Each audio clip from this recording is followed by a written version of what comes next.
No me lo voy a hacer. Sí. Vas a hablar de cómo se ha desarrollado la cultura financiera en los últimos 20 años. Vas a hablar de la ausencia de cultura financiera en la actualidad. Vas a hablar de las ventajas que tiene el poseer una cultura financiera para aprovechar de mejor manera los recursos excedentes que tú tienes. ¿De qué va a hablar? Y si de antemano no medio definen qué quieren decir, pues se pueden pasar la vida investigando. Divertidísimo, muy enriquecedor, terminamos siendo muy sabios sobre un tema en concreto, pues no vamos a poder escribir ni un capítulo, ni un libro, probablemente ni siquiera un artículo. ¿Quién más me dice? Cultura financiera, ¿eh? ¿Quién más me dice de qué está escribiendo? Innovación educativa. Innovación educativa. Bueno, innovación educativa, ¿ya qué les puedo decir? Hay innovación educativa en matemáticas. Ustedes tienen repensares en matemáticas, en bioquímica, en educación financiera, en comunicación. Y pueden tener en lo que se les ocurra. Innovación educativa en español. Bueno, la materia español, la lengua. Innovación educativa en biología, en química, en geografía.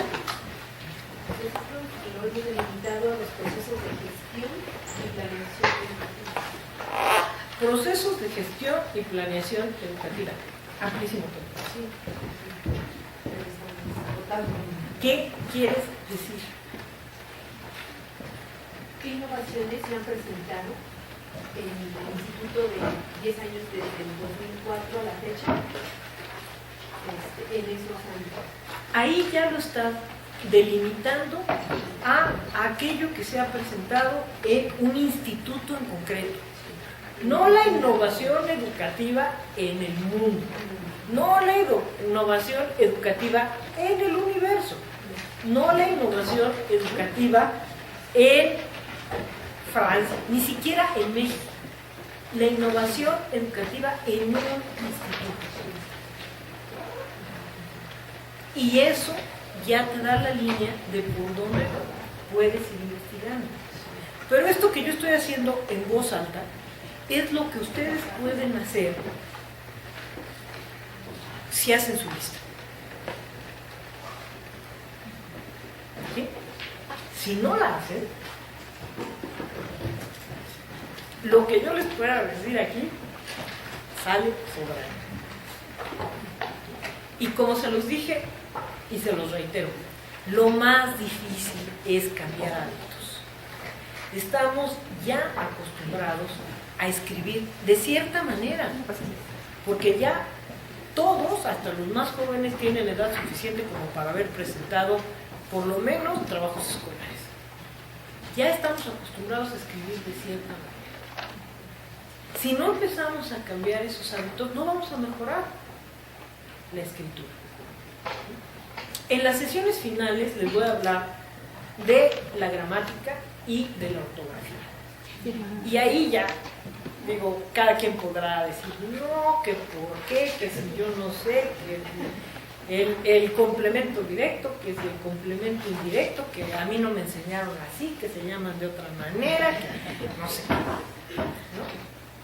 Pero, como le dije a Juanita, Soy yo. a Juanita, o no fue a ti, fue alguien que se sentaba por aquí, A Luz.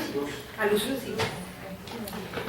Como le dije, miren, eso si ustedes entregan un material atractivo a una editorial, hay un corrector de estilo. El corrector de estilo, si ponen decisión las dos con C, se los corrige. Lo que el corrector de estilo no puede hacer es pensar por ustedes y hacer un texto que valga la pena. Un texto estructurado que recoja la investigación y la experiencia que ustedes tienen y que pueda servir, ser útil, ser atractivo a determinado número de lectores. Eso no se los puede hacer un corrector de estilo. Lo otro sí. Ustedes pueden entregar un texto lleno de faltas de ortografía. Gabriel García Márquez hizo su propuesta en el primer Congreso Internacional de la Lengua Española de que se modificara la ortografía porque tiene pésima ortografía. Pero él da sus novelas a corregir un corrector. ¿No? Y ciertamente no es las correcciones que le hace el corrector no tienen nada que ver con aquello que él plasma en sus obras y por lo cual tiene gran número de lectores. Entonces, ahorita estamos viendo esta primera parte. Estructura de sus escritos. ¿Qué quieren decir?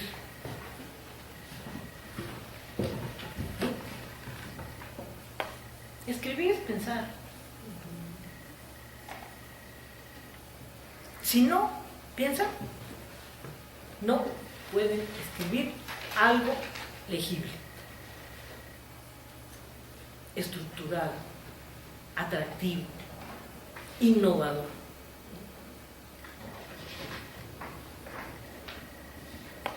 Entonces, por eso le he dedicado tanto tiempo a esta primera parte, a decisiones narrativas, cuál va a ser su enfoque, innovación educativa en los últimos 10 años en el Instituto Politécnico Nacional. En el Instituto Politécnico Nacional.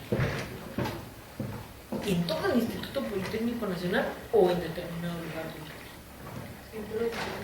En todo el Instituto Politécnico Nacional. ¿Qué quieres decir sobre eso? No me lo digas ahorita, Diego, porque de eso es lo que ustedes tienen que hacerse preguntas. ¿Sí? Porque si no, podemos querer hablar de muchas cosas y al final no decir nada. Entonces, hagan el ejercicio. Lo hicimos aquí. ¿Les funcionó? ¿No les funcionó? ¿Qué dudas les provocó? No, es que yo prefiero lanzarme a escribir y después revisar. Perfecto, pero revisen. No se lancen a escribir y entreguen tal cual lo que escribieron. Y revisen con la idea de, este párrafo y este párrafo lo voy a exprimir. Y voy a empezar mi texto con este párrafo. Ahí es donde yo quiero realmente empezar. Eso es muy difícil de lograr, sobre todo cuando son nuestros propios textos. Porque lleva mucho tiempo y no estamos acostumbrados a considerar la escritura como un trabajo. Es un trabajo.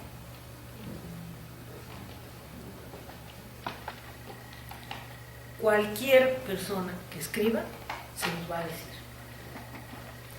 Hay que investigar y le debemos dedicar tiempo a la investigación, pero hay que dedicarle tiempo a la escritura. La escritura no es en automático, de que ya investigué 2 años y me siento y escribo. ¿Por qué? Porque no sabemos qué queremos decir. Muchas veces tenemos mucha información y no sabemos cómo discriminar. ¿Por qué? Porque no sabemos qué queremos decir. Y queremos meter todo. Y eso, como dice Rosalba, lleva tiempo. Si no quieren que los vean feo, como que no están haciendo nada, pónganse en posición de flor de loto y piensen delante de la computadora para que digan, mira, está haciendo yo. Están escribiendo. Cuando están tomando esas decisiones narrativas, están escribiendo. Cuando están haciendo su listita de innovación educativa en el Instituto Politécnico Nacional, ¿qué fecha? ¿Qué fecha? ¿En qué área en concreto? ¿Cuáles son lo que me dijiste ahorita, los procesos? De los procesos de gestión y planeación educativa. ¿Cuáles son los procesos de gestión que voy a tocar? ¿Los voy a tocar todos? ¿Los voy a tocar de manera cronológica? Nada más voy a mencionar algunos que no han funcionado y me voy a centrar en aquellos que sí han dado resultado. ¿No tenemos todavía resultados? ¿Voy a hacer una exposición amplia de todos? Yo no tengo idea, Digo, les estoy haciendo las preguntas que cuando yo escribo me hago.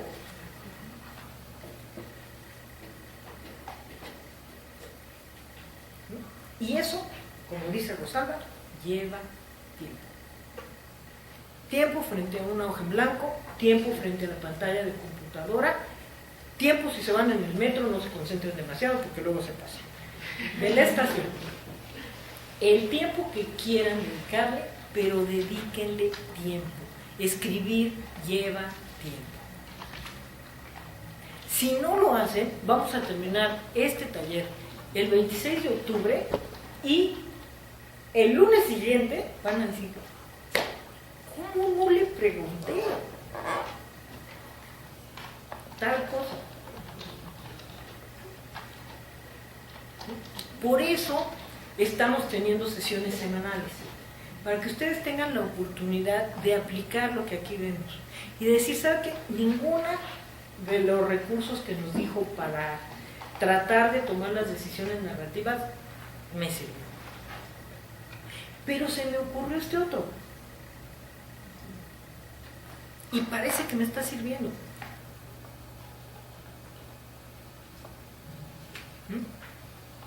Entonces, háganlo. Si no lo hacen, como el chiste de los avigeros, pues si no. ¿Sí? Bien, vamos a entrar, si no tienen mayores dudas, a la segunda fase del proceso de escritura, que es investigar.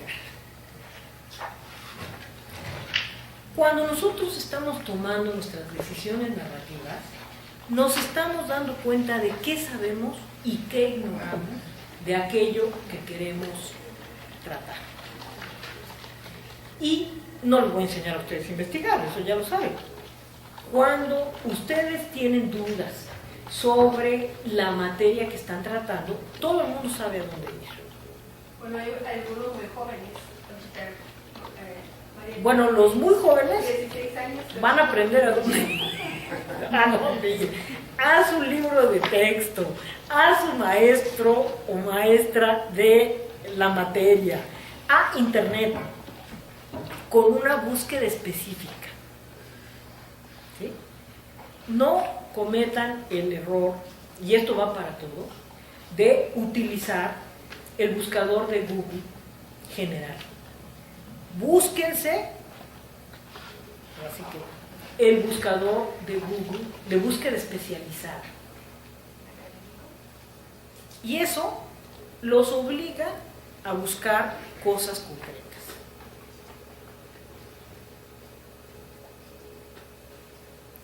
Si no, pueden ustedes poner una palabra clave y cuántos documentos les salen en 30 segundos. Millones, no miles, millones. Ahora Google ya no trae, pero antes salía búsqueda realizada en 30 segundos, se encontró 1.500.000 documentos. ¿Quién va a revisar 1.500.000 documentos? Si muy bien nos va, abren 4 o 5. Y no siempre en esos 4 o 5 encuentran lo que ustedes buscan, porque no hicieron una búsqueda específica. Innovación educativa. más gestión y planeación. Y eso te saca muchos menos documentos. Yo, de 3 años a la fecha, no me salen más de 60 documentos. Pero para eso tengo que saber qué busco. O sea, qué palabra más qué palabra menos qué palabra. ¿Y en dónde lo busco? La búsqueda avanzada trae en el título de la página, en el texto, en todos lados. ¿En qué idioma?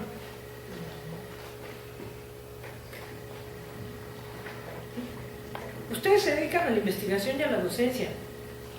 Aprovechen los adelantos tecnológicos.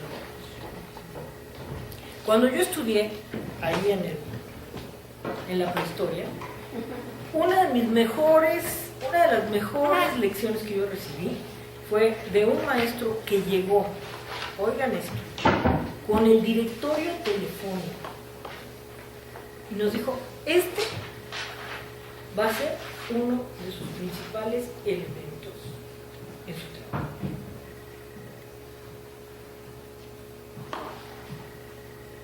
Nadie buscaba. El INEGI y yo nos volvimos íntimos. Pero había que ir al INEGI a buscar los datos. Y me acuerdo perfecto que hice un reportaje sobre mujeres divorciadas y resulta que no había esa categoría en los censos que hacía el INEGI. Empezaron después. Se volvieron muy progresistas cuando incluyeron divorciadas y unión libre. Ahí luego le pusieron otros. Nunca supimos para qué hacer, pero otros. Era la falta de información en ese momento el principal problema. Hoy es el exceso. Pero si ustedes no saben buscar, igual se ahogan. Se ahogan en un mar de datos. Si no saben qué van a buscar, por lo menos una idea general, se ahogan en un mar de datos. Entonces, no les voy a enseñar a buscar. Voy a tratar 2 temas estrechamente relacionados con la escritura y que tienen que ver con la fase lingüística. La primera es las características de la información que ustedes van a usar en sus textos. Y la segunda es cómo formular y solucionar dudas lingüísticas.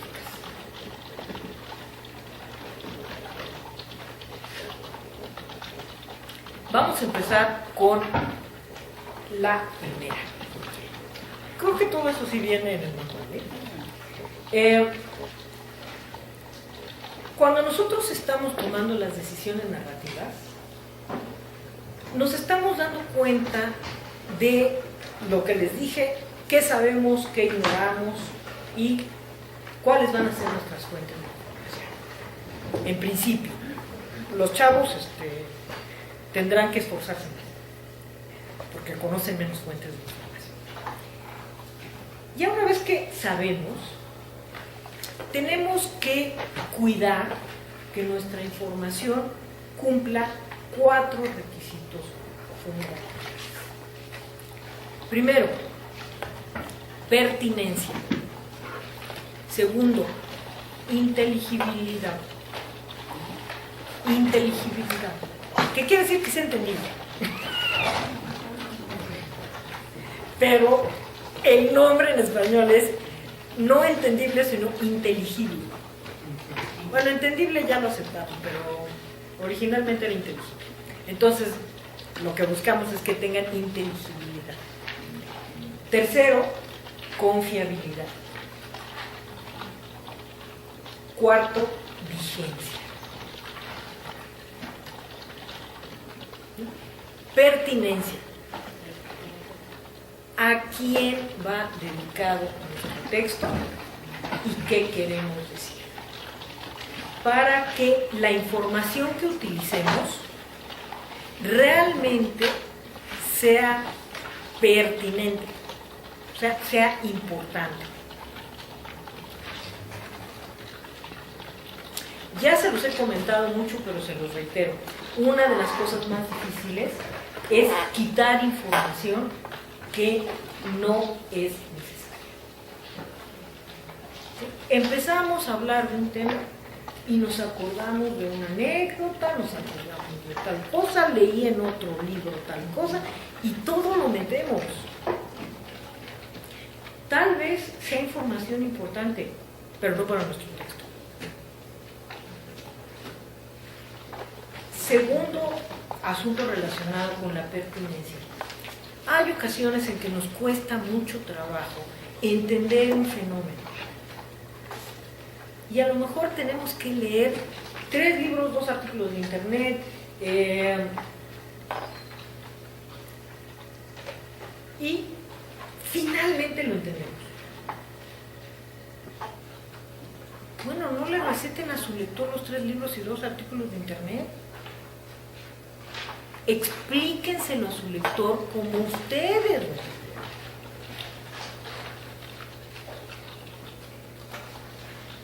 Si se tuvieron que leer a 5 teóricos que definen la cultura financiera o que definen la innovación, ¿cuál es la definición que a ustedes les parece más acertada para el texto que están escribiendo? Ah, pues esta es la más clara y esto va a estudiantes. Pues uso esa. No le receto a mi lector las 5 definiciones. Si quieren, pueden poner al final en la bibliografía o le ponen una nota a pie de página y véase también, y ahí le recetan los 4 o 5 libros donde también pueden encontrar definiciones de innovación educativa o de cultura financiera. ¿Sí? Eso es pertinencia. ¿Dudas hasta aquí? Yo sé que es pertinente mientras haya un lector que no. Quiere decir que tú tienes que tener muy claro a quién va. Por ejemplo, ¿tú qué estás escribiendo? Libros de texto. ¿A quién van? A muchachos de nivel medio. Caracterízamelos. Chicos entre 16 y 18 años,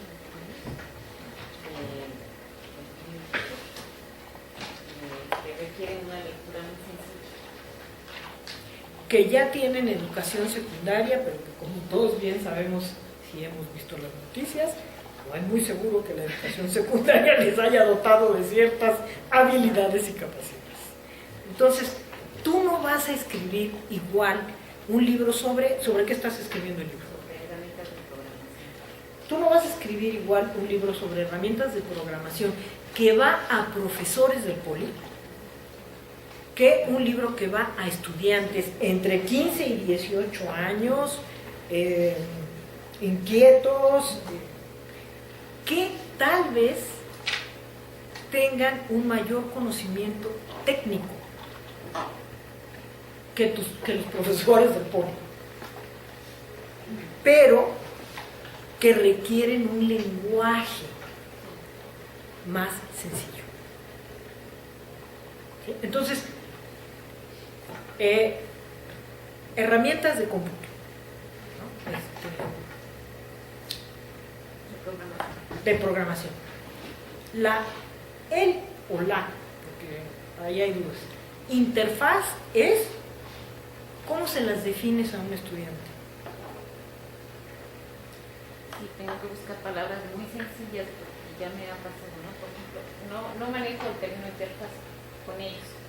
Aquí más que nada se les enseña a resolver problemas para comenzar a manejar el lenguaje de programación. Bueno, peor conmigo. Tenemos que manejar mucho los algoritmos, por ejemplo. Entonces tenemos que, lo que sí he tratado es de utilizar algoritmos que tengan relación con su vida diaria, por ejemplo. Así es. Eso te puede servir también para los profesores, pero ¿qué lenguaje y qué cosas en concreto les vas a enseñar? Tú ya me dijiste, interfaz no lo uso con ellos. ¿Por qué? No es parte del elemento de lo que. Exacto. ¿Sí? Ya de entrada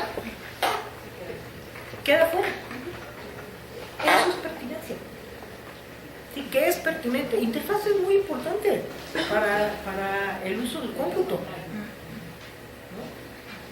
Bueno, para ella no. Eso es pertinencia. Tenemos siempre que pensar en nuestro lector. Dos cosas que a veces son contradictorias y que tienen que amalgamarse de la mejor manera. Lo que yo quiero decir, que puede tener un nivel de complejidad alto, y a quién se lo voy a decir. Ejemplo clásico. Teoría de la relatividad de Einstein explicada a estudiantes de secundaria. Nivel de complejidad de la teoría de la relatividad altísimo. Estudiantes de secundaria.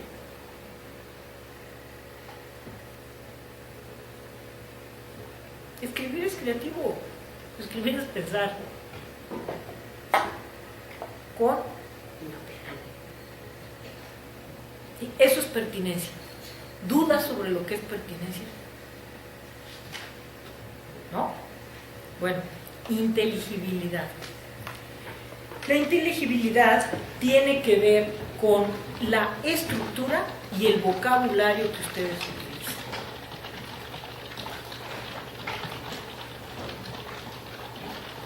¿Cómo voy a estructurar mi texto para que sea fácilmente consultable por mi lector? ¿Y qué tipo de vocabulario voy a utilizar?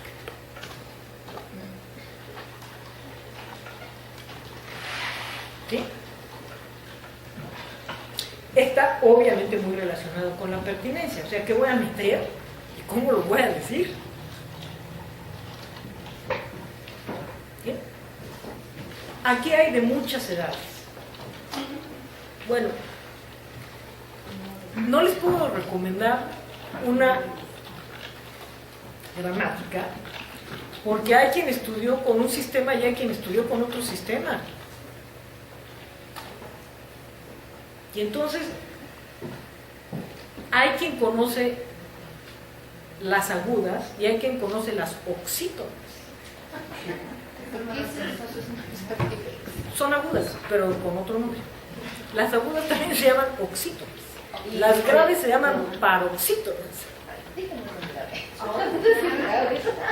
¿Sí? Bueno, si yo les recomiendo un texto en el que vengan el capítulo de cada acentuación, en lugar de decir graves, agudas, esdrújulas y sobreesdrújulas, vienen oxítonas, paroxítonas, proparoxítonas y prepoparoxítonas, pues digo, ahí ya se atoraron, ¿no? Bueno, inteligibilidad. ¿Sí? Hay libros muy buenos de gramática escritos por españoles que utilizan una terminología que aquí en México nadie, de la que aquí en México nadie. Sí, no sí, podría ser las dos cosas, claridad, sencillez. O sea, ustedes pónganse siempre en los zapatos de su lector. Si yo fuera un estudiante de 15 a 18 años, después de que digan, seguramente no estaría yo leyendo un libro. Si tengo que leer mi libro o mi artículo, ¿qué de aquí no entendería? ¿Qué me resultaría difícil? Y además, si ustedes tienen la opción de estar frente a grupo, pásenle a uno o dos. Aquí Joseph y David pueden ser nuestro grupo de enfoque. Pásenle un texto sobre el que tengan dudas. A ver, ¿le entiendes? O circular entre los pares, dependiendo de quién va dirigido, ¿no? O circularlo entre los pares dependiendo a quién va dirigido. A mí me pasó. me entendieron. ¿Qué más alto, Rosalba? Yo le decía que, por ejemplo, algunos ejercicios que ya tengo dentro del texto se los he pasado a los alumnos y me he dado cuenta de errores que yo tengo porque o tal vez el problema no quedó claro, no lo redacté bien, por ejemplo. Miren, la sintaxis es una verdadera maravilla si se sabe utilizar. Hay ocasiones en que las preguntas, uno termina de leer la pregunta y dice, ¿qué le preguntaron? Entonces, utilicen todo lo que tienen a su alcance. Aquí el grupo de enfoque de jóvenes, pásenselo antes de entregar sus trabajos a otro maestro a quien no se los vayan a entregar y díganle, maestro, no sé si quedó muy claro, no sé si me estoy expresando bien, y oigan lo que les tiene que decir. ¿Se lleva tiempo? Sí, se lleva tiempo. Pero escribir se lleva tiempo. Y si ustedes son investigadores, la escritura es parte fundamental de su trabajo. Porque a pesar de las nuevas tecnologías, o más bien, tal vez gracias a las nuevas tecnologías, se ha revalorado la escritura. Bill Gates, que inventó, como todos sabemos, el ambiente de Windows, ¿qué hizo cuando quiso lanzar un mensaje? Escribió un libro. No escribió un texto que subió a internet, escribió un libro. Es muy posible que ya exista la versión electrónica de ese libro, pero de entrada escribió un libro.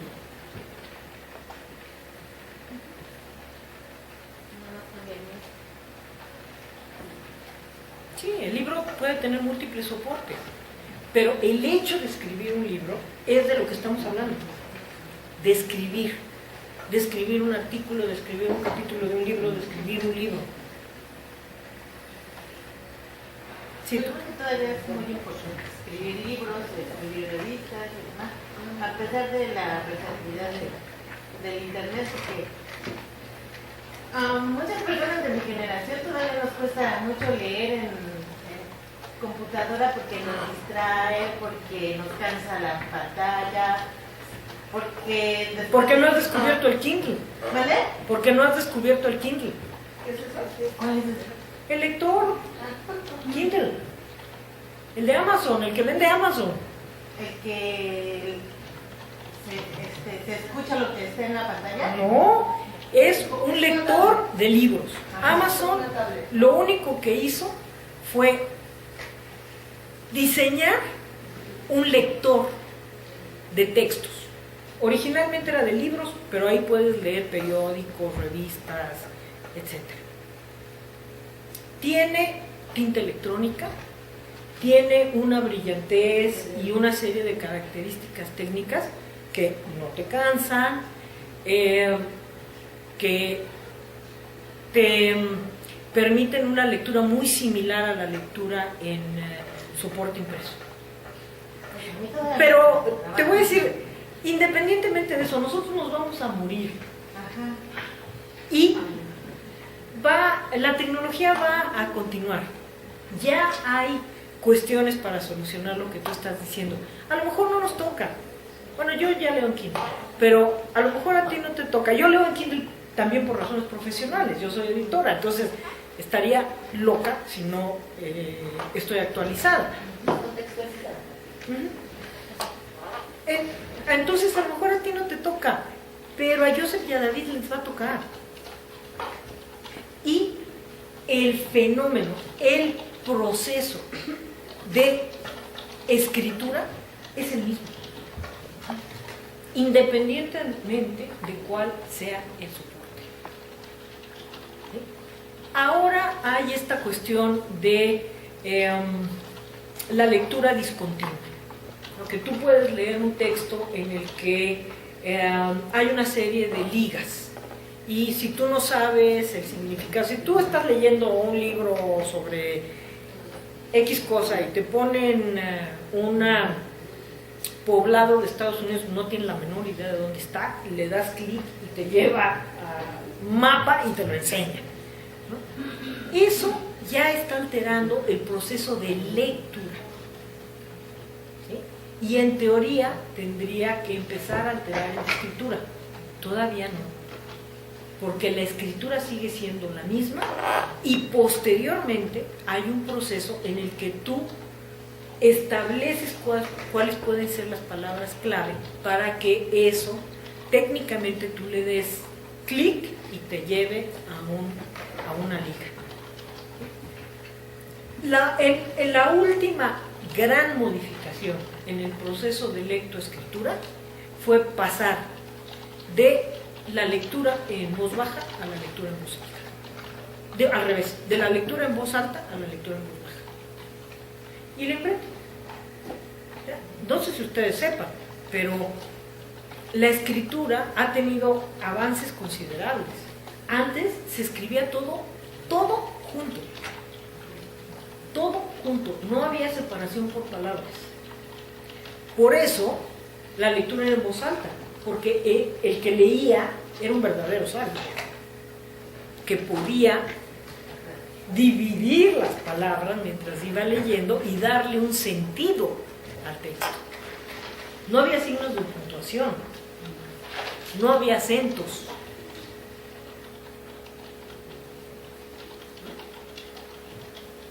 El paso de leer en voz alta un lector que era el intermediario entre el autor y los oyentes, a que cada quien pudiera leer en voz baja un texto, es el último gran cambio que ha habido en el proceso de lectoescritura. Ahorita se están dando estos que les estoy diciendo, pero todavía ahí van. Quién sabe si nos toque verlos. Básicamente, la escritura sigue siendo la misma. Y de la escritura es muy importante que ustedes tengan una buena sintaxis y una buena ortografía. Pero más importante es que ustedes puedan escribir un texto claro y convincente. Por eso le he dedicado 4 sesiones a este asunto. Retomando, confiabilidad. Muchas veces tomamos datos de internet. ¿Sí? A diferencia de los libros impresos, de los libros soporte papel, como se llaman, en los que hay un proceso de producción que tiene una serie de intermediarios que se encargan de verificar la confiabilidad. En internet no hay eso. ¿Sí? O sea, en las editoriales, puede haber editoriales muy poco serias en donde ustedes encuentren faltas de ortografía, etc. Pero con el tiempo, pues ustedes van conociendo qué editoriales de su especialidad, y yo les voy a dar algunas sugerencias sobre qué editoriales publican los mejores diccionarios, los mejores libros de consulta en el área lingüística. Hay un corrector de estilo, hay un lector de planas, si es un aspecto muy específico, hay una revisión técnica. ¿Sí? Hay una serie de filtros para que el producto final, que es un libro, o un diccionario, o una obra de consulta, tenga confiabilidad. En internet no. En internet cualquiera escribe algo y lo sube. Y habitualmente, ni siquiera en algunas publicaciones serias, le ponen la fecha. Me acabo de encontrar un PDF con una reseña de un libro que me interesaba, que fue publicada por la revista de historia mexicana del Instituto de Investigaciones Históricas de la UNAM, que no tengo idea de cuándo fue escrita, porque no tiene fecha. La reseña está muy bien, el autor es muy reconocido, Álvaro Matute es un historiador muy conocido.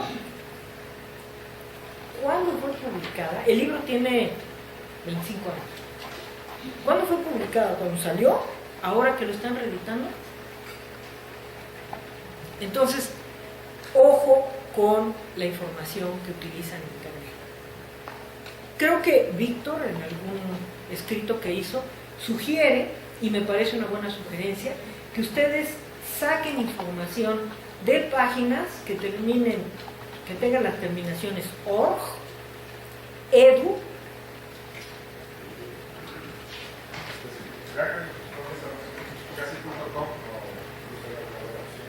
¿sí? ¿Por qué? Porque son de organizaciones, son educativas, las otras. ¿Sí? Entonces hay una cierta confiabilidad. ¿Sí? Wikipedia. Ahí no hay manera. De dudosa reputación. Yo tengo una amiga que es escritora y fui el otro día a ver su página de Wikipedia y resultó que tenía 2 novelas más de las que yo conocía. Le dije, oye, ¿cuándo sacaste esas novelas? Me dijo, ¿nunca? O sea, ¿esas novelas no son mías? Está en Wikipedia. Ese es un riesgo, a mí me parece que es un riesgo muy grande, por ejemplo, para los niños. ¿En qué momento les enseñamos a los muchachitos a identificar qué información es confiable? Y eso O es, edu o... pero fíjese, en las escuelas, me refiero, en las escuelas, ¿cuándo les enseñamos? Ah, eso no, a los nunca. niños? No O les sea, enseñan ni a buscar. Claro, o sea, y es un riesgo muy, muy grande. No hay una educación para los niños. Así De es. nivel básico. Pero ustedes les doy la noticia que ya no son niños. Entonces, tienen lo que se llamaría sentido común, que es el menos común de todos los sentidos y es lo que hay que aplicar para la información de Internet. Primero ella y luego tú, Víctor. Sí, bueno, los chicos sí tienen un periodo una asignatura de computación donde se supone que les enseñan a utilizar las herramientas de los periodistas.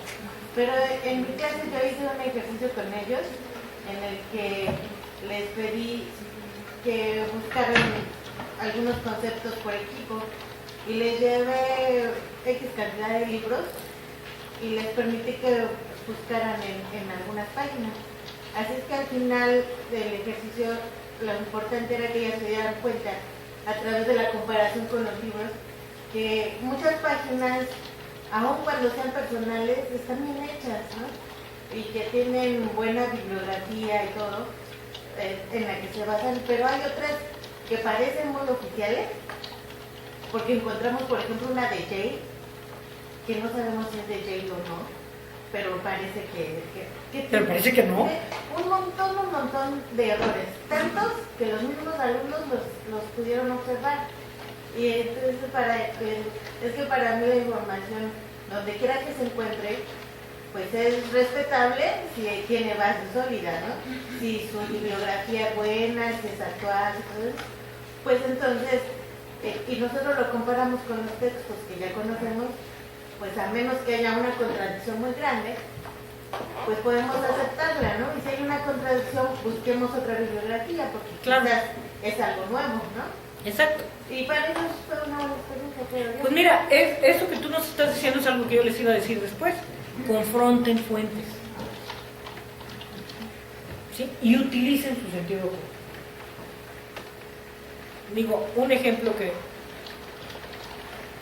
no lo van a encontrar en los libros, pero que es muy bueno. Si ustedes encuentran en un libro que 1 kilo de tortillas cuesta 15,000 pesos, hay algo malo. ¿Sí? Dimensiones. Cuestiones básicas. ¿No? Víctor, ¿tú querías? Pues nada más para indicar que en caso del proyecto de investigación lo que tenemos como fuente de información no son páginas aleatorias, tenemos base de datos para poder recuperar esta información, usarla. Y en este caso utilizamos artículos que ya han sido publicados, por ejemplo, en la LIC, en otro tipo de páginas que ya tienen una base de datos certificada, para poder hacer uso de esa información. Así es. Miren, ahora hay muchas bibliotecas públicas que están poniendo sus acervos en Internet. La Biblioteca del Congreso de Estados Unidos, la UNAM está poniendo parte de sus acervos etnográficos, en fin, métanse a aquello que ustedes consideren que puede ser confiable. Muy probablemente en la Biblioteca del Congreso no les den acceso a los libros, aunque ya estén digitalizados, si ustedes no tienen un registro o una credencial, pero por lo menos pueden ver la bibliografía que está ahí, que ya está, como dice Víctor, con un primer filtro, que fue aceptada en la Biblioteca del Congreso de Estados Unidos. Y ya pueden ustedes buscar en concreto ese libro. ¿Sí? ¿Tú querías decir algo? Sí, yo creo que en alguna ocasión me encontré con que hay muchos, hay libros digitales. Hay una maestra que no nos dejaba buscar en internet, nos teníamos que ir a la biblioteca. Y le decíamos, pero pues lo podemos encontrar en internet, ¿no? También está en internet. Y dice, no, porque a veces, cuando están digitalizados, pues de acuerdo, ¿no? Pero hay libros que están como capturados. Y sí encontramos uno donde encontramos el libro en la biblioteca y lo comparamos con el que habíamos encontrado en internet y no venía completo y aparte venía con errores. Entonces no es confiable. Nosotros pensamos que ese libro, como jóvenes ensayos, en internet rápido, pero no, si nos llegamos a encontrar con ese error en donde tampoco ni en los libros digitales es lo que contiene el libro físico. Así es. Pero miren, el futuro está aquí. La mayoría de los jóvenes van a utilizar fuentes digitales. Entonces, hay que ir haciendo acopio de sugerencias, ¿no? Como la que dice Víctor. Vean que tenga la terminación O, que tenga la terminación L, ¿no? Y más o menos podemos tener una idea de si es confiable o no es confiable. Es muy difícil ya que los jóvenes vayan a bibliotecas. Como no sea la Vasconcelos, que está plagada de computadoras y que van a utilizar las computadoras. Eso no quiere decir que ustedes no cuiden esto que les estoy diciendo: confiabilidad y vigencia. Yo no pude utilizar la reseña de ese libro porque no tengo idea de cuándo fue escrito. Fue escrita y viene en una revista de la UNAM.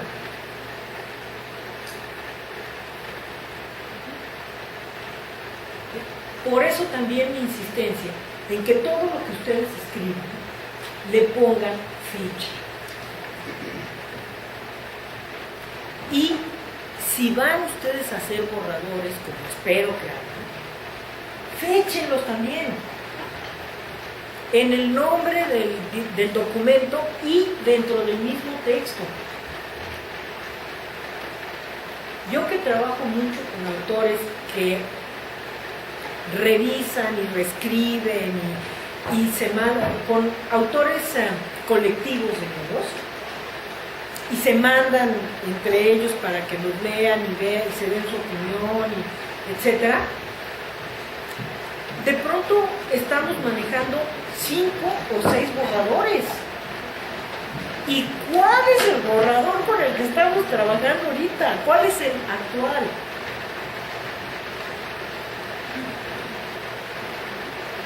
Muchas veces las modificaciones son de 2 párrafos, en un texto de 25 cuartillas. ¿Cómo voy a saber yo cuál es la última versión? Fechen.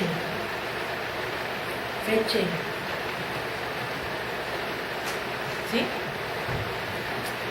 Pertinencia, inteligibilidad, confiabilidad y vigencia. ¿De acuerdo? Dudas, sugerencias, comentarios hasta aquí.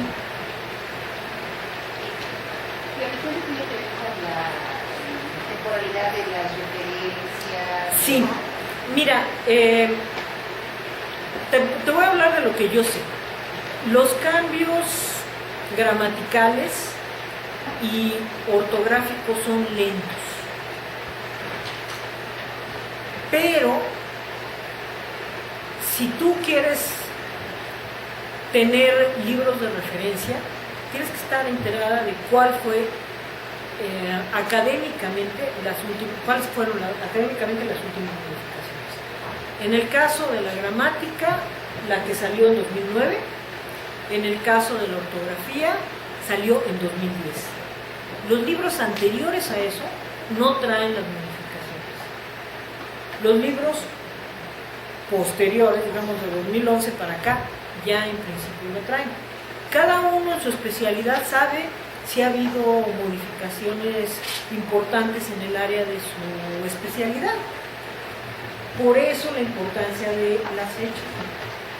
Se pueden ustedes tal vez encontrar un artículo muy, muy interesante sobre un aspecto sobre el que ustedes vayan a tocar, pero resulta que fue escrito hace 15 años y ya trae algunas cuestiones desactualizadas. ¿Sí? Y con eso tiene que ver la vigencia. La vida cambia, que se dijera. Y las disciplinas también. ¿Sí? A los jóvenes les va a tocar todavía más. A mí ya me tocaron cambios en la ortografía y en la gramática. Nada más para que se den una idea. Anterior a la de 2010, la última... No, bueno, anterior a la de 2010 hay una ortografía de 1999. Anterior a la de 1999, la última ortografía, que ni siquiera se llamaba ortografía porque estaba dentro de la gramática, era de 1937.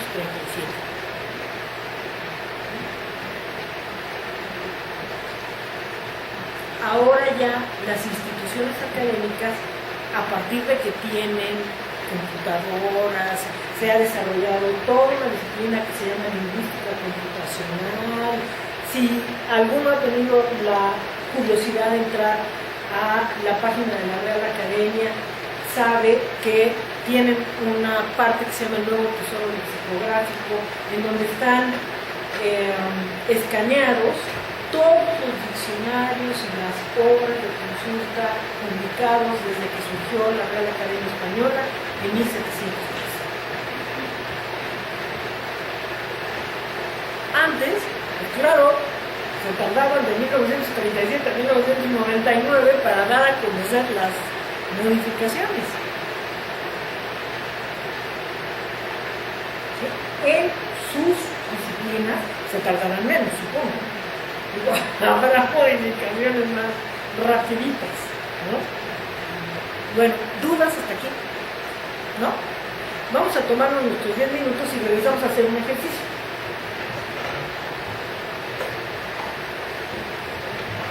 ¿Sexto? Bueno, el ejercicio va a consistir en lo siguiente. Oyen ustedes la canción, tienen ahí el texto y hagan una lista de la información que pueden sacar de ese texto. Toda la información que ustedes puedan sacar de ese texto. ¿De acuerdo? Una lista. A ver, vamos a leer el texto y vamos a sacar. Van a leer el texto junto con la canción.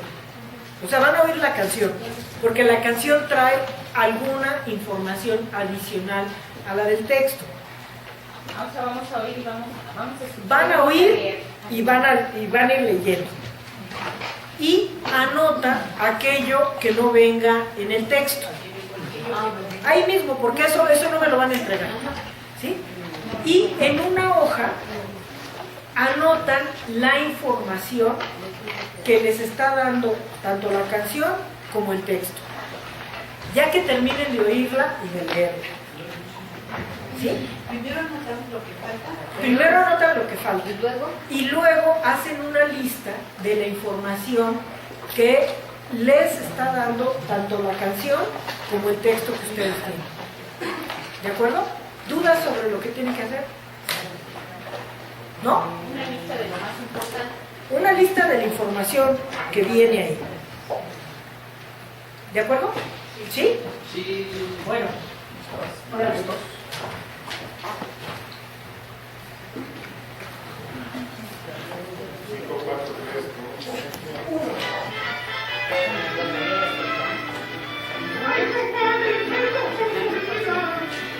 Ya, comadre, viejo por ese.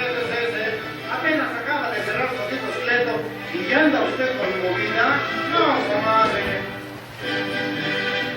Leto el fufú y sus ojitos cerró. Todo el equipo al morir entregó. Cayendo el muerto, soltando el llanto. Ni que fuera para tanto, dijo al labio del doidor. De un coraje se le enfrió que poco aguante. Lo sacaron con los tenis para adelante. Los ataques que Luchita, su mujer, había ensayado. Esa noche como actriz de gran cartel la consagraron. Cuando vive el infeliz, ya que se muera, y hoy que ya está en el feliz, qué bueno era. Sin embargo se veló y el rosario se rezó, y una voz en el silencio interrumpió. Y ya pasa la botella, órale, no te quedes con ella. Y la botella tuvo el final de Cleto. Murió, murió, murió. ¡Ay, comadre! ¿De qué murió mi pobrecito compadre? ¡Pues murió de fiebre amarilla, compadrito! Bonito color, ¿eh? Bonito color. Yo creo que adrede ese Cleto se enfrió, pues lo que debe jamás lo pagó. El comalaje no fue tan guaje, claro, con lo caro que está todo, regalado le salió.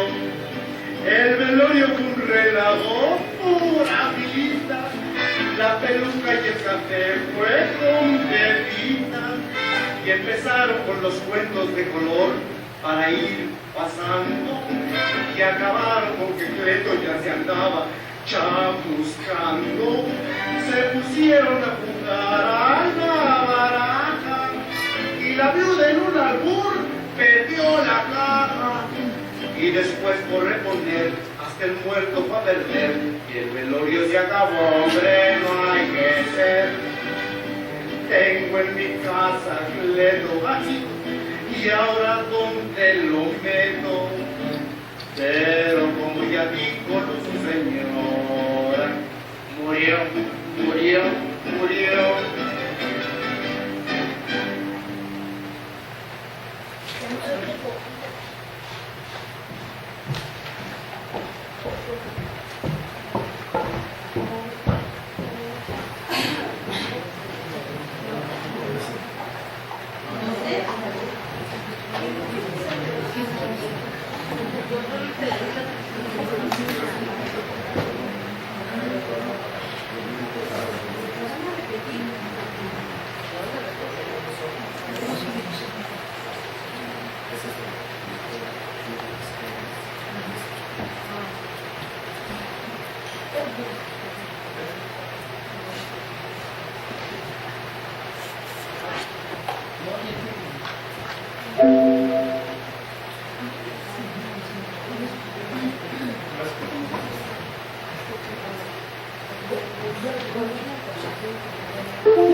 ¿Listo?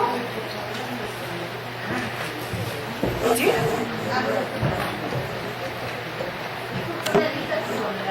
Con la información. ¿Y otra? Con la información común. Sí, porque si se fijaron, en la canción hay un par de cosas que no vienen en el texto de la canción que les pasé.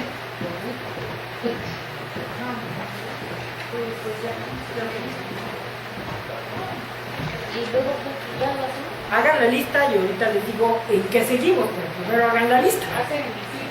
Sí. ¿Quieren escuchar la canción otra vez? Sí. Ya la habíamos escuchado. Déjalo listo porque acá la pongo. No, más fácil aquí, ¿no? Porque además quién sabe qué versión te encuentres en internet. Y me interesa que protegemos la que yo traigo con la que...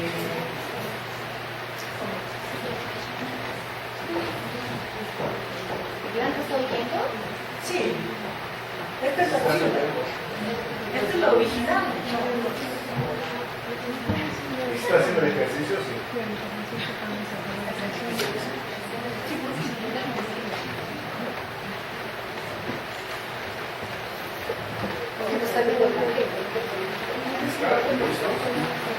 ¿Listos?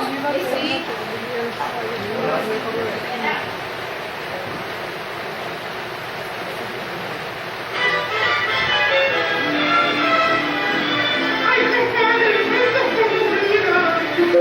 Ya, comadre, viejo, por respeto es ese. Apenas acaba de cerrar un bonito esqueleto y ya anda usted con movida. No, comadre.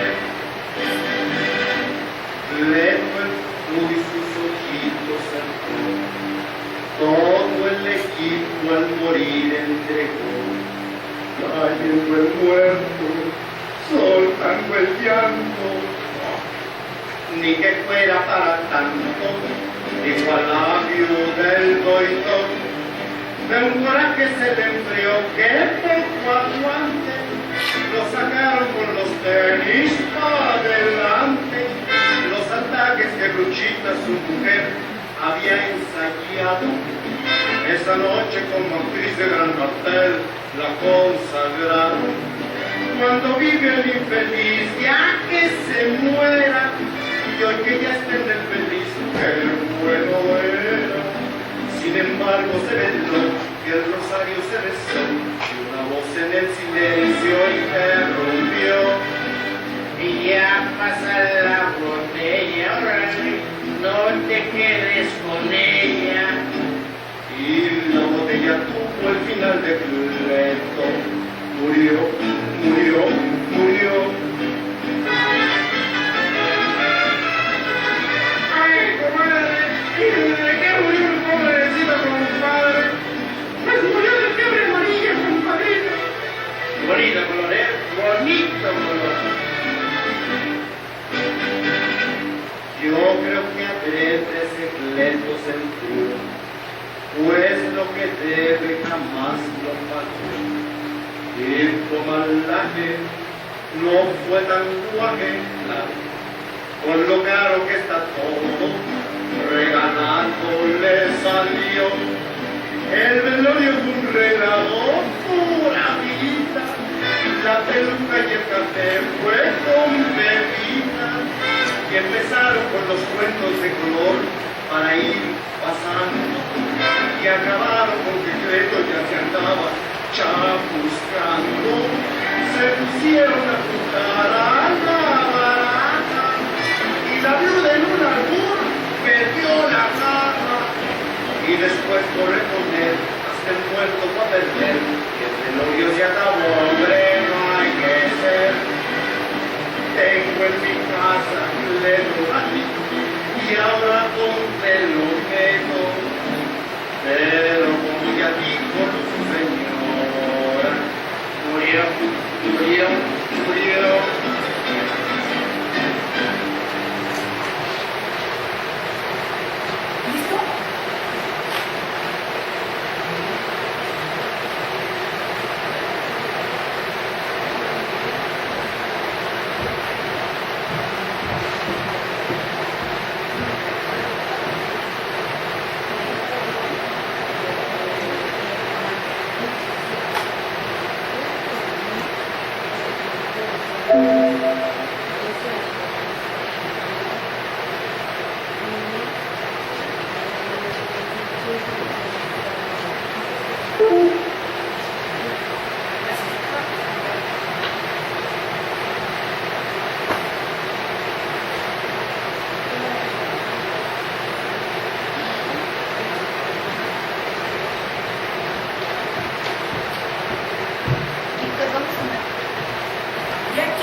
la lista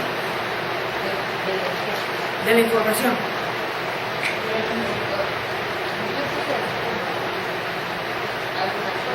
Sí, más información. ¿Alguien ya la tiene lista?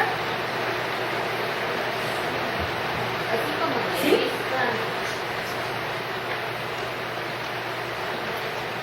¿Ya la tienen lista? A ver, ¿quién? Levante la mano quien ya la tenga lista. Ok, Liliana, Joseph y Guadalupe. A ver, todos los demás, oigan la lista que tiene Joseph y vean si tienen algún dato adicional al de Joseph. A ver, Joseph. Levántate y habla fuerte porque si no, no te oye nadie. Entre la lluvia y... Una pregunta, lo que puse era qué es lo que se puede sacar. Digo, ¿qué es lo que se puede sacar o la información? La información. No, perdón. Primero, Cleto se murió. Cleto se murió. 2. Cleto era conocido como el Fufuy. Cleto era conocido como el Fufuy. Número 3. Cleto murió de fiebre amarilla. Cleto murió de fiebre amarilla. Número 4. Un coraje provocó que Cleto muriera. Un coraje provocó que Cleto muriera. Número 5. Su esposa perdió su cuerpo jugando baraja. Sí. El nombre de su esposa era Luchita. o Lucy. Luz. Ajá. Su esposa también perdió el ataúd de El ataúd. Muy bien. ¿Alguien tiene alguna información adicional a la de Joseph? Sí, a ver. Pues que su mujer sufrió después de que murió. Esa es una interpretación. No, porque dice aquí soltando el llanto, cayendo el muerto y soltando el llanto. Yo ahí ¿Y no luego entendí qué la dice? manera. Yo ahí no No entendí fuera la para manera. tanto dijo el... Ni que Bueno, fuera. pero ella sufrió. A ver, espérate. Sí, ¿tú qué quieres decir ahí? Ah, no, ok. A ver, Había un doctor ahí. había un doctor. Su mujer había ensayado, hizo teatro. No, lo que quiero decir es que tan no sufrió que hizo la interpretación de su vida haciéndose pasar como una viuda doliente. Ok, ahí dan a conocer que cambia la perspectiva de una persona cuando está vivo a cuando muere. Cuando está vivo es malvado, ¿no? Ya que se muera. Pero cuando se muere, qué bueno es. Luego, pues rezaron, tomaron, jugaron, perdieron el ataúd y perdieron al muerto. Pero ya lo había ojo, dicho, ojo. ya lo había dicho. Pero además, Joseph lo dijo más precisamente, no perdieron el ataúd. ¿Quién perdió el ataúd? La mujer. Y luego contaron cuentos de color. Ajá, Ya, nada. de acuerdo. ¿Alguien más tiene información adicional? Sí. Debía dinero, Cleto debía dinero, no pagaba. Fuerte, fuerte, porque no se te oye. Que Cleto debía dinero, no pagaba y al final de cuentas le salió regalado. Le salió regalado todo lo que debía. Ay, le salió regalado todo. Muy bien. ¿Algún dato adicional? Creo que se murió intencionalmente. Bueno, sí. El que canta es el compadre. Y la comadre ya tenía movida para el entierro. Aparte, el amarillo es un bonito color. ¿Y qué más? Solo una imprecisión, porque la esposa de Cleto no perdió su cuerpo, sino el cuerpo de Cleto. Y lo tiene el compadre. Muy bien. ¿Algún dato adicional?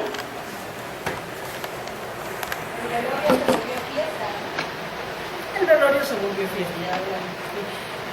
De aquí, vean ustedes cómo pasamos de lo que podríamos llamar dato duro, como los que dio Joseph, a interpretaciones, como algunas de las que hizo Lupita o de las que hicieron. De cualquier forma, tenemos más o menos 30 datos, 30 elementos de información. Hay un dato que es contradictorio y que nadie ha mencionado. En la canción dice que se murió de fiebre amarilla. En el texto dice que de un coraje. ¿Sí? Digo, no sé si ustedes conozcan la fiebre amarilla, pero los corajes no tienen nada que ver con la fiebre amarilla. ¿Sí? Ahí hay una contradicción. ¿Por cuál información se irían ustedes? Porque el otro se ve como que está ya tomado y habla cosas así, como sin sentido. Sí, creo que sí, Blanca quiere intervenir.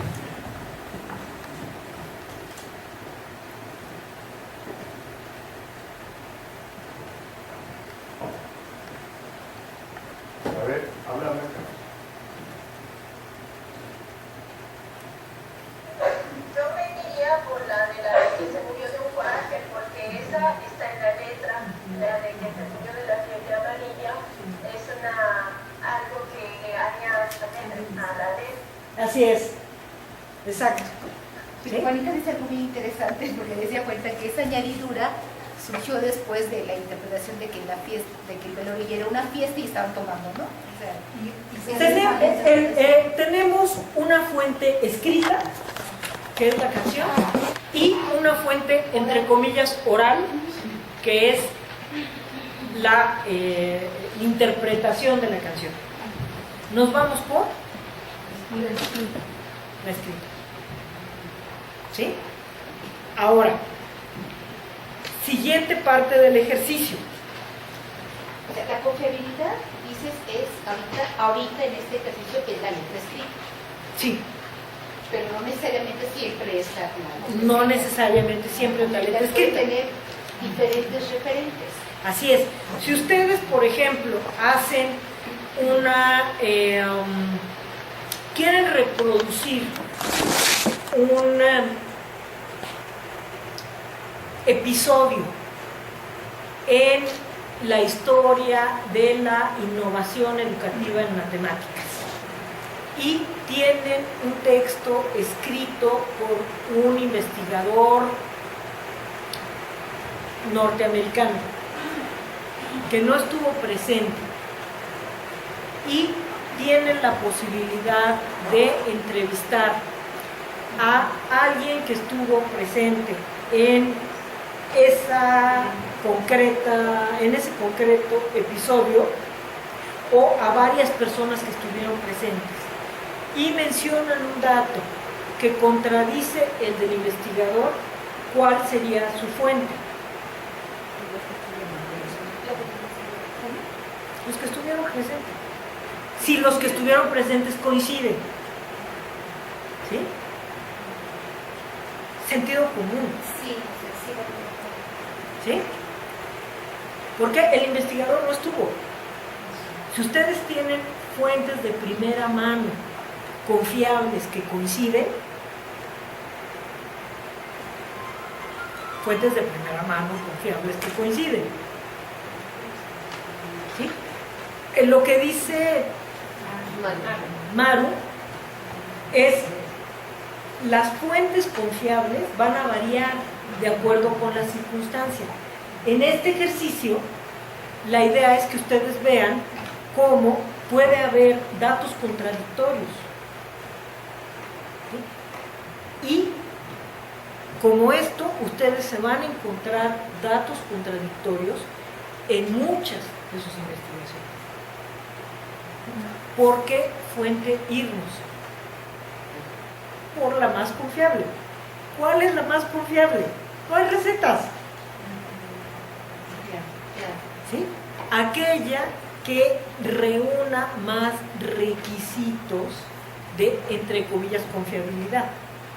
Si ustedes se encuentran dos documentos en internet, uno en una página con terminación edu de una institución que se dedica a la investigación en educación, firmado por un investigador reconocido en esa área y un PDF que no tiene fecha, que no saben quién escribió, que no saben cuándo se subió y que está como PDF, porque muchas veces uno pone la búsqueda y aparece el PDF, ¿no? ¿Por qué fuente se iría? Porque tiene formalizada datos.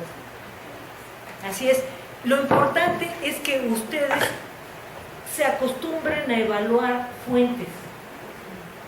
Van a consultar siempre fuentes. En muchas ocasiones sus fuentes van a ser confiables, pero en otras no. Conforme más utilicen ustedes Internet como fuente de información, más posibilidades tienen de encontrarse fuentes que tengan información contradictoria y de la cual ustedes van a tener que evaluar confiabilidad. No hay recetas, hay sugerencias. El meollo del asunto es evaluar confiabilidad.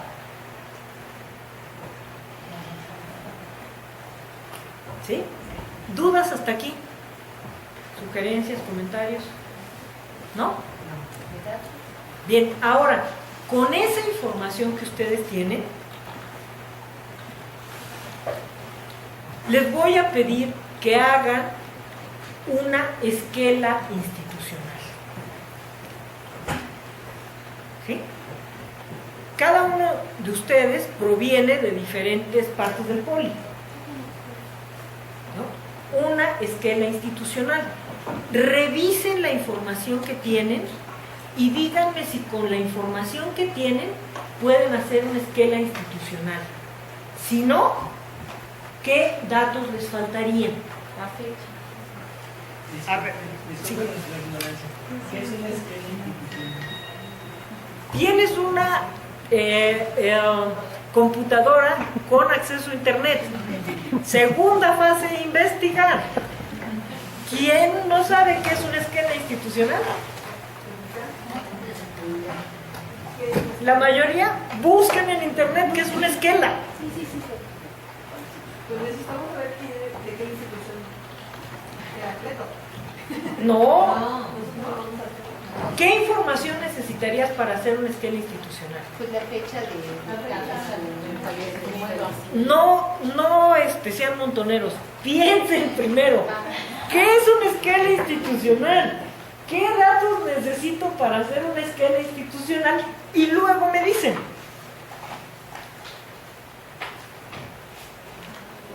O sea, hacemos la esquela aunque no tengamos todo. No, antes de hacer la esquela, piensen qué dirían ustedes.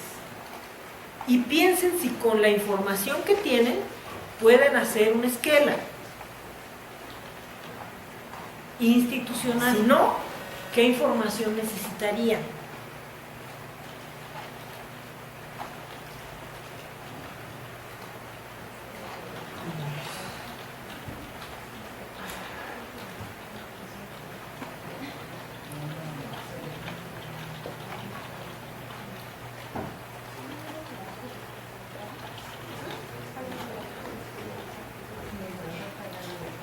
Ya se me fue.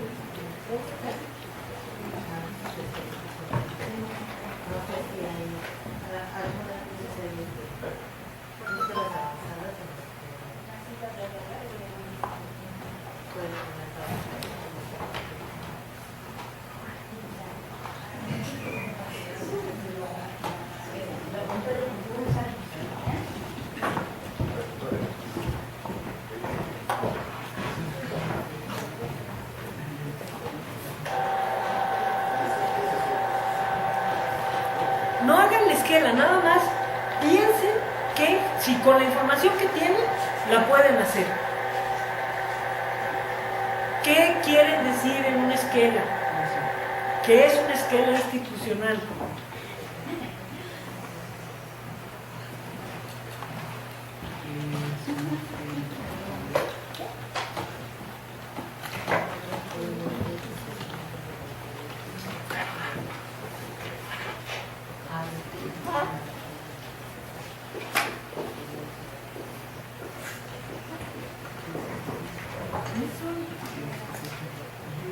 Sí.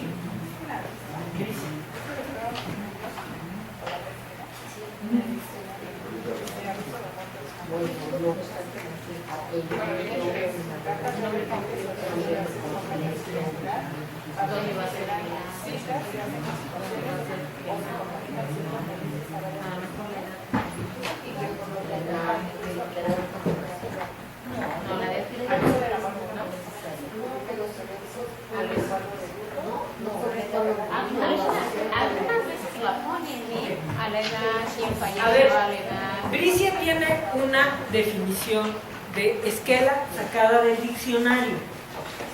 ¿Quieres, por favor, decirlo en voz alta? No, no es la última, las otras no dicen que ver. Dice, aviso de la muerte de una persona que se publica en los periódicos con recuadro de luto. Suele indicar la fecha y el lugar del entierro, funeral, etc. Ahora, ¿qué quieren ustedes decir en una esquela? ¿Qué es una esquela? ¿Para qué sirve una esquela? Esa es una definición. Para dar condolencias. ¿Todo el mundo ve el pizarrón? Sí. Yo creo que tiene varios usos. Dar condolencias. ¿Qué otro uso? Para ¿Quién dice avisar que- también que Avisar la muerte. Invitar a las ceremonias de funeral. Ese es el obituario. ¿Ve? Hay 3 textos que se refieren a la muerte: la esquela, el obituario y la necrología. Habitualmente se hace el epitafio, pero eso se lo pones en la lápida. O sea, ese también es un texto, pero la necrología es la semblanza del muerto que en muchas ocasiones se publica en los periódicos internos de una empresa, o cuando la persona es muy, muy importante, se publica también en los periódicos. Ahora que murió Carlos Fuentes, todo el mundo, todos los periódicos sacaron necrologías. Que es una semblanza. el obituario entonces que comunica las ceremonias. El obituario, ustedes lo pueden encontrar en los periódicos, lo publican habitualmente las casas funerarias y dice, fulanito de tal, murió a los 85 años, será velado en la capilla fulana, incinerado a tal hora y sus restos se trasladan, o se llevará a cabo una misa, etcétera. Todo eso lo suelen publicar las... Lean ustedes la más famosa, la de Galloso, que viene por sedes. ¿Quién murió y qué va a suceder? Si le hacen misas o no, si es judío o no, muy probablemente tampoco sea abierto.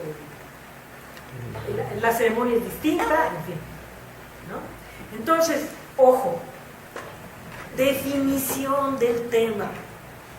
¿Qué es una esquela? Una esquela es un escrito que sirve para dar condolencias y avisar la muerte.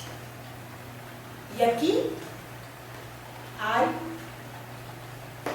una decisión de enfoque. ¿Quién me dice cuál es la decisión de enfoque? Avisar la muerte desde el punto de vista de los familiares. La familia notifica la muerte. Las condolencias pues lo dan los amigos, la gente, en este caso.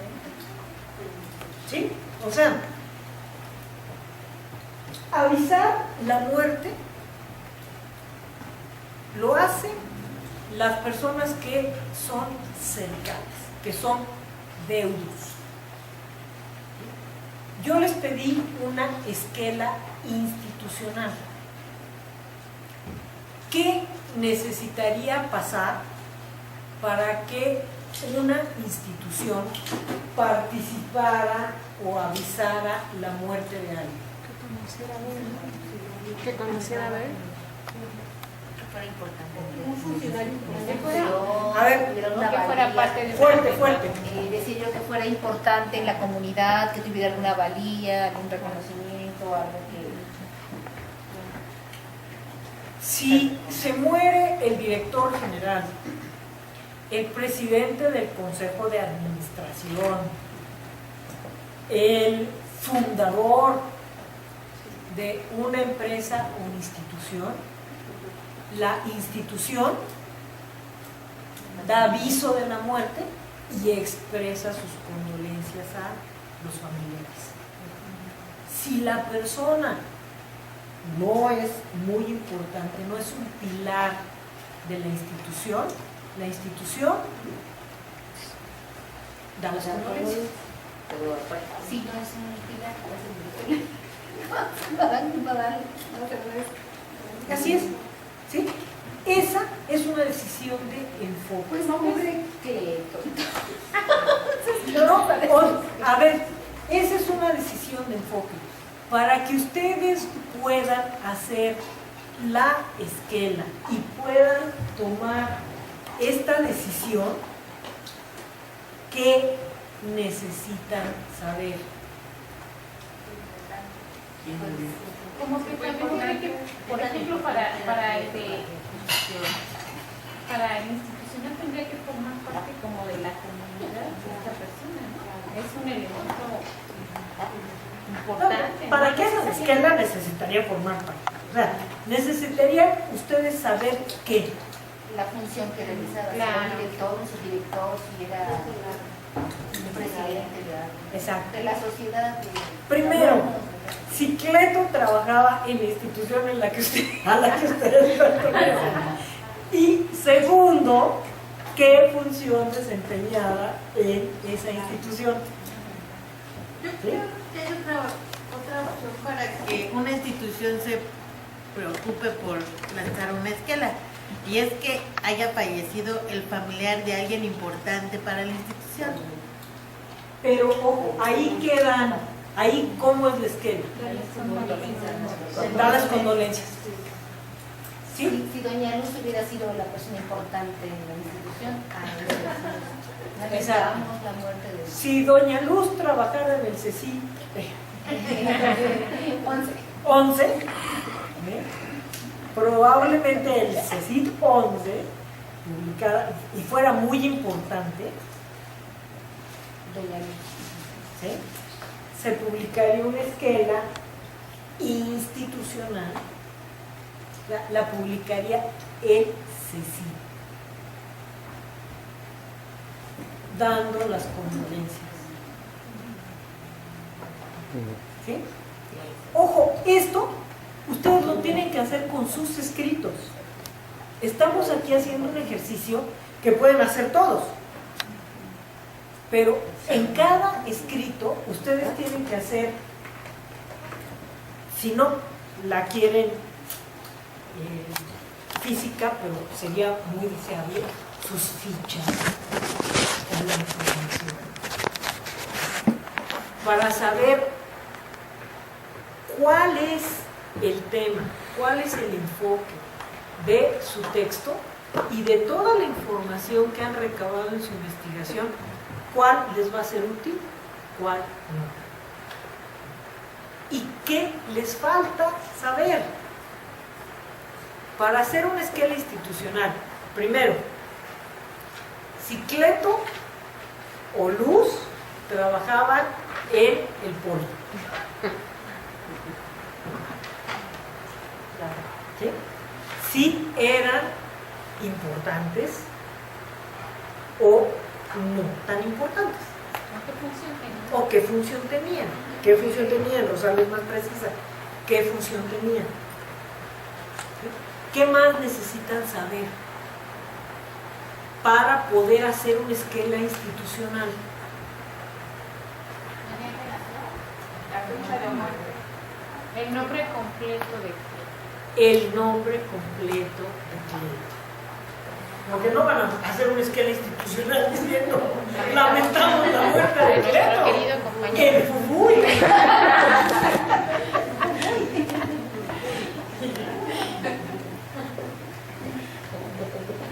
Pero a lo mejor así no hay otra cosa.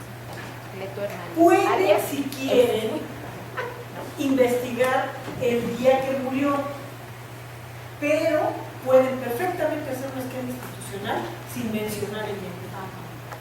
Así podría ser diferente la fecha. A ver, ahorita van a hacer una esquema institucional y tú dime si lo requieres o no. ¿Sí?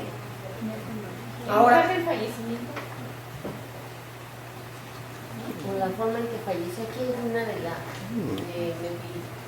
los médicos veterinarios o tecnistas, porque están condenando cómo murió un veterinario. supongo que tú no condenarás un enojo. ¿Es relevante la forma en que murió? No, de este caso no. En este caso no. En el del veterinario, como dice Guadalupe. Sí. Como dice Guadalupe, sí. ¿Por qué? Porque el esquema está condenando la forma en que murió, el asesinato, el artero asesinato, en su consultorio del veterinario. Relevancia. Para unas sí, para otras no. ¿Cómo murió Cleto? De un coraje. Digo, no van a condenar eso es que es institucional a los corajes. ¿Sí? El coraje que le hizo pasar su subordinado. O no se sabe quién, porque se murió de un coraje, pero no sabemos quién le hizo pasar el coraje. ¿Qué otra información requieren ustedes para hacer una esquela institucional? Sabiendo que la esquela es dar condolencias, avisar la muerte o ambas cosas, dependiendo de la importancia de qué función realizaba, etc. Un bien saber. Sí, la fecha de muerte, ¿no? No. Porque, bueno, por ejemplo, de dar condolencias, sí, mandamos nuestras condolencias a la familia de fulano. ¿Qué necesitas saber? Un mensaje, escribir un mensaje. ¿Quién es padre? Pero No, luego de la familia. ¿no? Nombre de la familia. Porque Cleto se llama, tiene su nombre, el apellido de su papá y el apellido de su mamá, pero resulta que ya está casado. ¿Cuál es el nombre de la familia? No le van a dar ustedes bueno, van a dar las condolencias a los familiares y amigos, pero Cleto ya tenía su propia familia. Nombre de la familia. Liliana, ¿tú querías decir algo? Exactamente. ¿A quién iba dirigidas las condolencias? A la familia de Cleto. Pues aquí, según esto, también tiene que ponerse el nombre de quien da las condolencias o algo. Esquema institucional. Sí, ¿no? A ver, ¿qué es un esquema institucional? ¿En nombre de quién hablan ustedes cuando hacen un De la esquema? institución. Pero acá dice la Universidad del Castillo Presidente. Pues porque ahí me ve quién sabe qué Castillo Presidente, la firma un presidente. Acá sí es un esquema institucional, ¿quién la firma? La institución. Definición del tema. Eso, cuando yo les digo definición del tema, no es otra cosa sino esto. ¿Sí? Un esquema institucional se firma con el nombre de alguien o no. No, se firma con el nombre de la institución, porque es institucional. Ni siquiera, exacto, si no sería personal o gremial. Los trabajadores, los académicos del CECIP 11, lamentamos la muerte de, es gremial, no es institucional. ¿Sí? Una esquema institucional, ¿la firma? La institución. La fecha en la que se emite la condolencia.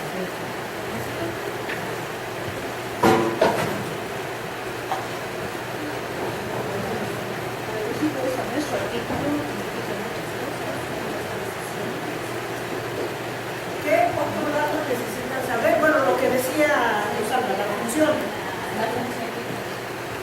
El puesto, digamos, para que se entienda.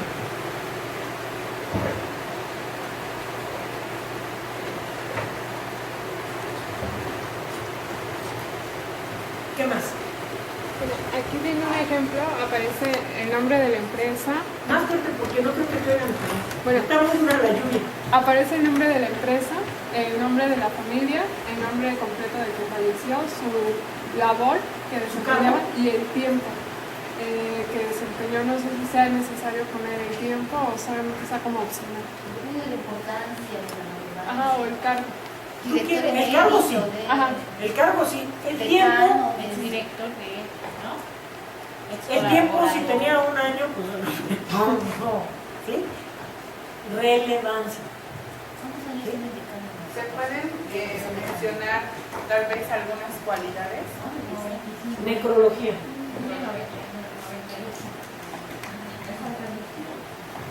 Porque luego ponen que fue una persona. Necrología. ¿Sí? En las institucionales. En las personales pueden ustedes poner lo que quieran.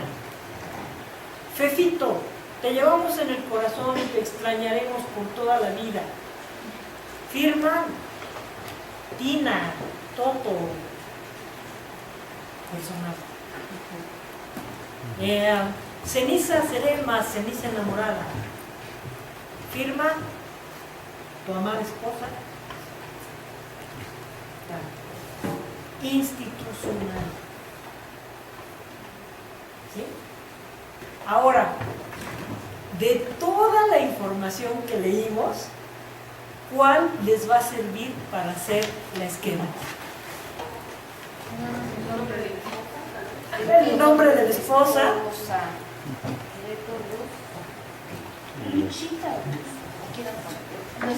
No.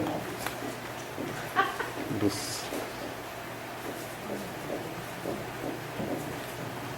¿Y qué más?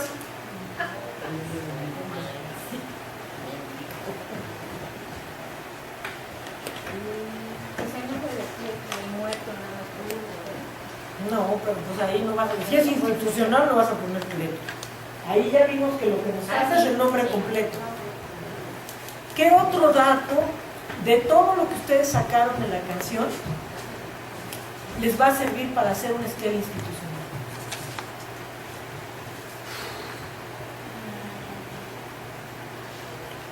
Ya pasaron las, ya pasó el velorio. No, pues no voy a ver tampoco, ¿verdad? En el esquema.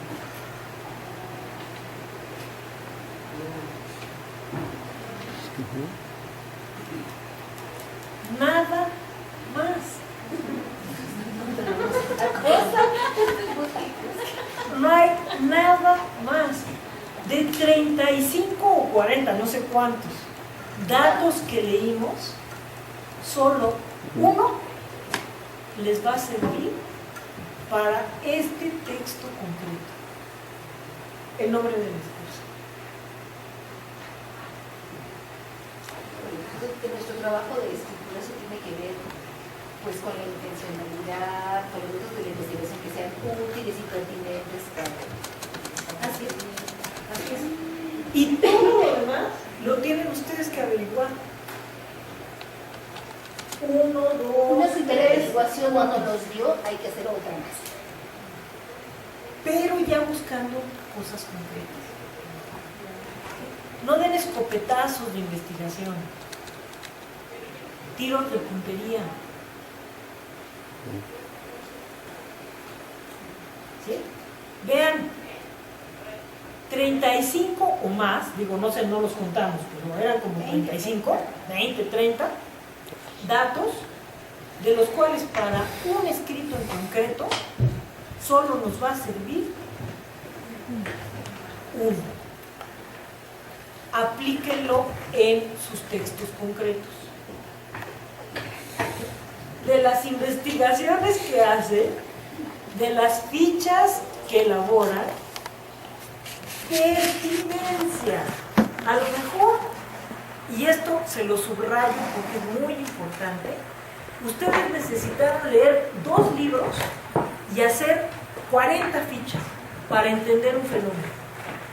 Pero no sirve para Pero solo les va a servir la explicación del fenómeno, que lo pueden redactar en un párrafo o en media cuartilla, pero nada más. Todos los demás datos no les van a servir. Pertinencia. ¿Sí? Ahora, ¿quién? Bueno, vamos a llenar la información que les falta. Nombre completo de Cleto. Pongámosle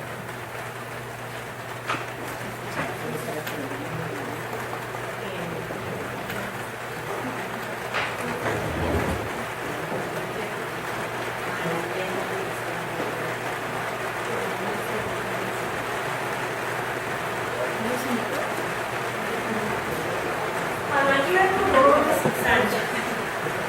Nombre de la familia. Anacleto Morones.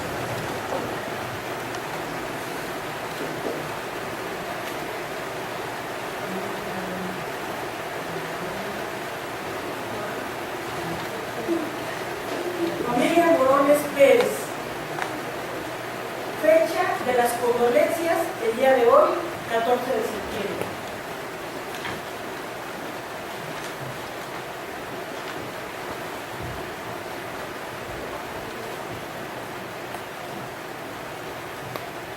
Puesto de Cleto. Hay el servicio de mantenimiento. ¿Tienen personal interno o lo dejan por fuera? Se contrata por fuera.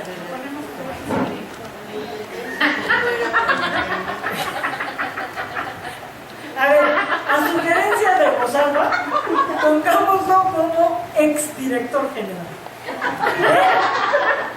La institución en la que ustedes estén, lo mismo un CECIT, hay alguien que está directamente en otras dependencias, ¿no?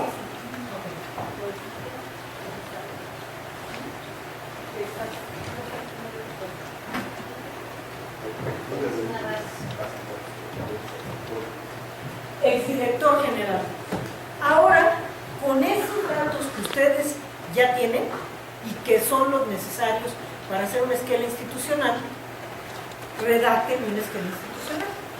¿Se la mandamos? ¿Se la mandamos a Sí. O sea, redáctenla y se la mandan a mí. No se les olvide poner su número, ¿eh?